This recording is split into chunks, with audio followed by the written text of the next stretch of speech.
Okay, who wants to drive and be the next one? I can try. All right, great. I great. just have to go for that. Okay, perfect, perfect. Jake, thank you very much for coming in. It's great. You're rocking it. Ryan. Did you start a shopping? Sure, there are so many different ways, but yes, basically, eventually you have to kind of get that cart created. Who would you like to sell something to? Let's actually have you do a non-Tony invoice. So this is somebody else who is doing something. Say you wanted to create one for yourself. Okay. So basically, you're going to sell yourself some products, right? Enter yourself as a customer. So where do I enter that? Well, it depends on where you want to start. Currently, what you did is you basically said, hey, I want to create a new little session because I'm going to add something to it. Okay? We have no clue who your customer is yet. We have no clue what items, what do you want to start? You can start with items, or you can start with customer. Doesn't make a difference. Items. Groups.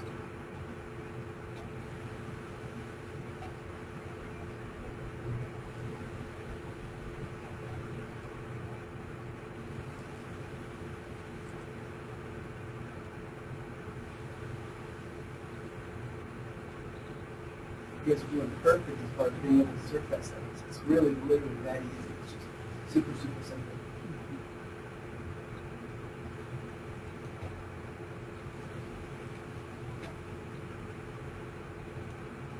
And phone checked out. I just Okay, so it basically says, hey, I don't have your customer yet.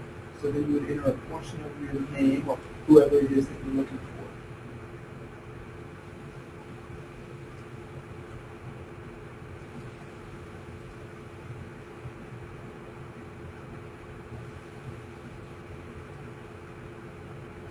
So you can skip the business name if you want. It's kind of an either or, so if you wanted to, you can go down just first name, last name. That's a little bit of a tricky spot right there. We require either one or the other, either a business name or a first last name combo. and then I don't need an address. No, you do need a zip is all you need. If you really wanted to fly fast and quick. Scroll down to the bottom, and everything else, and you say add. So technically you're in there, like it could be that simple. Hey, how you gonna pay for this?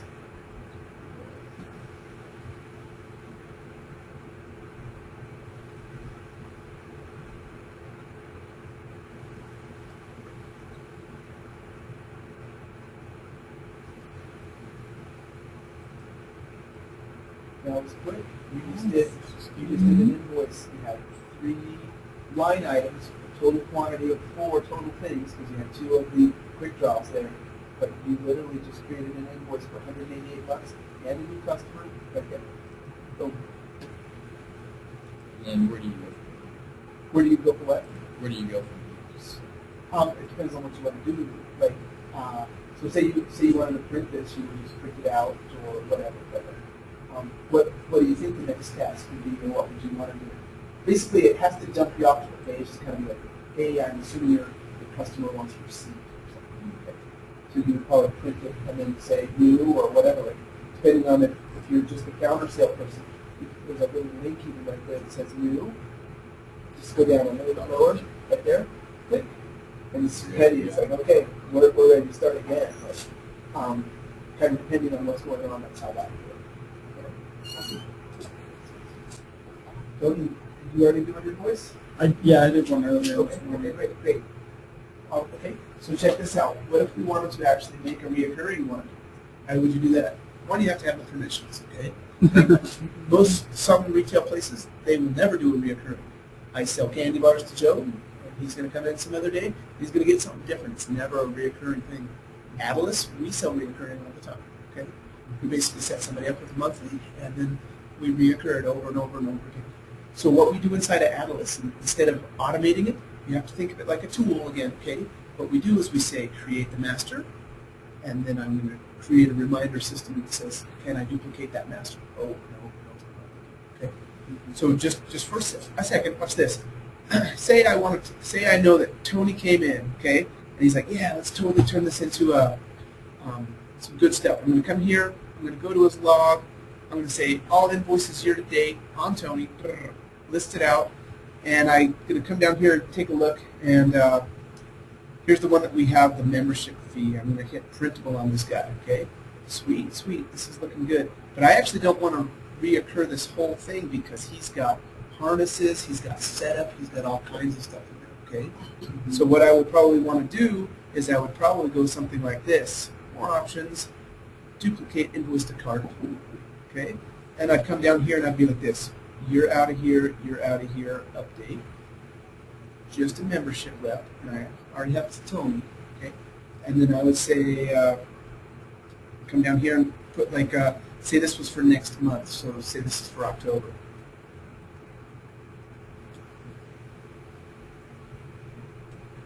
Whatever, whatever, whatever. And I might even go like this. What if I predated this thing? 10/1, okay? So I'm going to basically take an invoice and I'm going to push it out in time, okay? But this is going to end up being my master, if that makes sense, okay? So I don't see anything else I need. I've got Tony, I've got my $40 for my membership, and I've got a current little note. It's not a big deal. And I'm going to say checkout.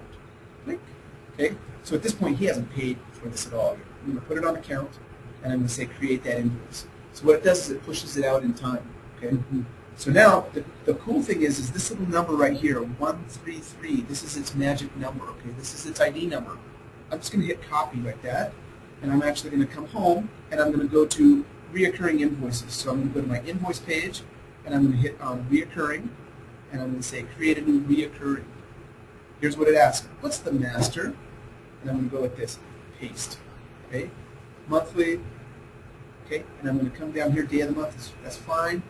I'm basically going to leave a bunch of these settings because some of them are dealing with weekly or annually or whatever like this. And then the first time I actually want this thing to physically remind me is actually here at 11.1, not 10.1, because I virtually already created kind of like my new master, if you will, okay? So I'm going to say add reoccurring item, click. It's technically done at this point. If I go back to Tony's information here, just so I can show you this real quick, and you'll see he actually has a little new flag that says infinity in, like it's your reoccurring invoices. From his log, I have the same little link basically that says, hey, he's set up on reoccurring, okay? So technically he has one. If I go to my invoice homepage, I know I'm kind of bouncing around, but basically what we did is we created a new master and then we cascaded it forward, so it's basically going to show up. So if I go to my invoice homepage for just a second, okay, the last one right here was under Jake, okay? What I would do is, watch this, if I actually wanted to see the one that was clear out further, all I'd have to do is just go like this, to 10.1, search it. Oh, there's one that's way out a ways, you know, like basically it has a negative date right now because it hasn't even happened. But the other cool thing is under my reoccurring invoices, right now I have nothing. If I advance this ball out to 11.1, let's say, when have I got in my reoccurring? Oh, on Friday 11.1, you have one that is currently set up as to be reoccurring. So you would just click on it, and it would say, oh, this is for Tony. Okay, and then you can do 10 at a time when you're actually doing this part of the puzzle. So instead of it automatically occurring, like who knows if somebody gets sick or decides to quit or whatever, but basically it creates this almost virtual reminder system, and then you can run 10 invoices at a time and just kind of batch through it page by page. And so that's how reoccurring can work. So it is an extra permission, but we haven't even showed you the permissions, but there's over 100 different permissions. You can kind of dictate how you want the person to play or what they get in that type of way. Okay, awesome. Let's go ahead and take a quick break here. I know you said you had to kind of bail out there, Jake, but great, good stuff. Okay, what our goal is just to kind of show you a little bit about the tools that we have. So I know both of you guys are actually kind of interested in like how can we help Adilas and use it as an internship or a job or whatever. But what we need help with is we've built for years on this thing, but we have additional needs and kind of custom things that are coming up, new projects and whatever. Even training, like there's so much flexibility. Some of our need is actually in training, helping to teach people this. And like, some people, you guys are like fish to water. Like you're like, bam. Like literally, huge kudos to both of you. You guys are doing awesome. Like some people are like, you know, like, where do I go? You're doing awesome. Let's go ahead and take a break. We'll take about a 15-minute break, and then we'll kind of re-hit it again. And what we'll do is I'd like to get into some barcode readers and label printers and credit card scanners, and kind of just like taking some of these cool little point-of-sale stuff to the next level and to the next level. Maybe even creating our own custom buttons, and like kind of some of the different pieces of the puzzle that we add, just so that it makes your system fun and fast and furious. Okay. Cool.